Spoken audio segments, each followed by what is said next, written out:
আসসালামু আলাইকুম everyone, welcome back to my channel. সবাই কেমন আছেন? আশা করি আল্লাহর অশেষ রহমতে ভালো আছেন। আমিও আলহামদুলিল্লাহ ভালো আছি। তো এই যে প্রথমে দেখাইতেছি আপনাদেরকে মরিচের গাছটাকে।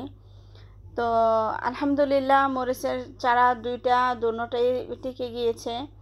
তো আমি প্রথমে ভেবেছিলাম যেহেতু 2 দিন যাবৎ পলি ব্যাগে ছিল এভাবে মোড়ানো, তো পাতাগুলিও ঝরে যাচ্ছিল ধরার পরে। তো ভাবছিলাম যে কি টিকবে কি টিকবে না, তারপরেও একটা আল্লাহর প্রতি একটা ভরসা ছিল। ইনশাল্লাহ আল্লাহ তা পূরণ করে দিয়েছেন আলহামদুলিল্লাহ। মরিচের চারা দুটোটাই বেঁচে গিয়েছে। যে এখানে এইটার পাতাগুলি একেবারে ঝরে গিয়েছে।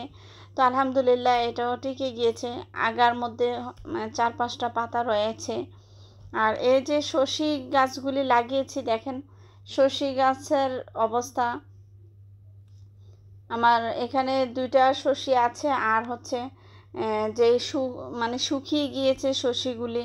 তো আসলে গাছটা আমি রাখবো না আর কি, গাছটা আমি কেটে ফেলবো। আর যে করলা গাছটা ছিল, তো করলা খেয়েছি আলহামদুলিল্লাহ। এখন যে করলাগুলি হচ্ছে তেমন একটা পুষ্টি নাই এটার মধ্যে বললেই চলে। একেবারে কেমন যে একেবারে ছোট, তারপর একদম নির্জুরি এরকম মনে হয়। তো এটাকেও আমি মোট কথা হচ্ছে এখানে লতা পাতা যা গাছ দেখতেছেন আপনারা, সবগুলি আমি কেটে ফেলে দিব। আর নতুন করে আবারও সুন্দর করে মাটিটাকে প্রসেসিং করে হচ্ছে আমি আবারও নতুন গাছ লাগাবো। আর এই যে ড্রাগনটা দেখেন, দেখতে দেখতে ড্রাগনটা পেকে গেল। তো এটা হচ্ছে আমার ড্রাগন গাছের দ্বিতীয় ড্রাগন। তো প্রথম ড্রাগনটা আরও আগে খেয়েছি, দেখেছেন।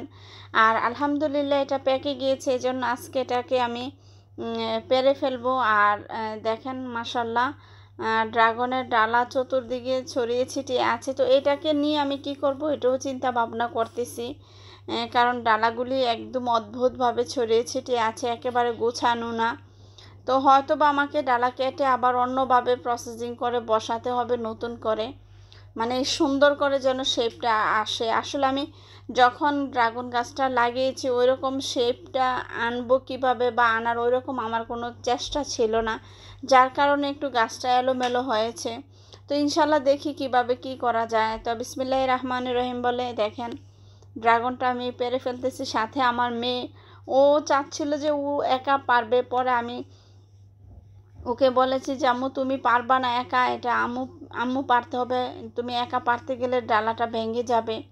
পরে হচ্ছে আমি এটাকে পারতেছি, দেখেন মাশাল্লাহ। তো ড্রাগনের সাইজটা বেশি একটা বড় না, ছোট একটা সাইজ। তো এটা হচ্ছে দেখতেছেন, এটা পেরে ফেলেছি আলহামদুলিল্লাহ। তা আমার মেয়ে এটা হাতে ধরে অনেক বেশি খুশি, ও অনেক বেশি হ্যাপি। ও দেখতেছে ড্রাগন পেয়েছে। আসলে আমার বাচ্চারা ড্রাগন খেতে খুবই পছন্দ করে, আর আমার কাছেও ভালো লাগে আলহামদুলিল্লাহ। তো ও দেখেন শুকতেছে, ড্রাগনের কোনো গ্রান পায় কিনা। আমি ওকে বলতেছি তুমি তো ড্রাগনের গ্রান পাবা না। ও এটা নিয়ে কতক্ষণ মুরগির ঘরে যায়, আবার কতক্ষণ এদিকে আসে, ওর এই দৌড়াদৌড়ি, ড্রাগন দেখে ওর লাফালাফি শুরু হয়েছে খুশিতে। তো এই যে দেখেন ড্রাগন গাছের অবস্থা। আর এখানে শসী গাছটা যে দেখতেছেন, এই শসী গাছটা আসলে আমি কেটে ফেলবো।